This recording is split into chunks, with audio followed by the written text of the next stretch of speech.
Tukisonga mbele, wanafunzi wa shule jumuishi ya Joel Omino walipata fursa ya kutangamana na watangazaji nguli na chipukizi wa shirika la utangazaji humu nchini KBC kaunti ya Kisumu.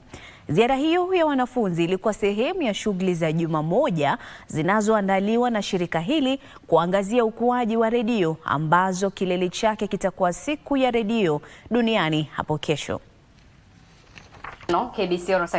Hao huonekana kwa mbali tu kwenye runinga au kusikika kwenye redio. Lakini hapo jana, wanafunzi wa shule jumuishi ya Joel Omino kutoka mtaa wa Mabanda wa Nyalenda mjini Kisumu walipata fursa ya kukurubiana kwa karibu na watangazaji wa wapendao.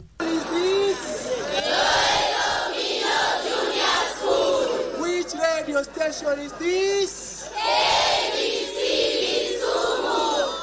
Wanafunzi hao walisimulia historia ya redio na linalohitajika ili kuwa mwanahabari.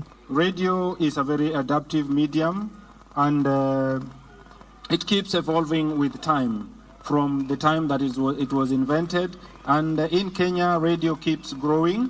At Kenya Broadcasting Corporation it's equally growing with over 13 radio stations, and we would encourage our learners to consider taking a career in radio. Walimu na wanafunzi kwa pamoja walielezea kuridhishwa na utangamano huo, wakisema huenda ukawashawishi kuwa watangazaji wa redio. I want to say I've learned so much and I'm going to put this into practice. In our journalism club, we have never been taught this. But today, to those who have not been here and they are from the journalism club, from right away straight now, we are going to have a journalism club meeting. We discuss all this and how to put them into impact. Najua kwamba teknolojia iko na sehemu yake ambayo ni nzuri na sehemu yake mbaya.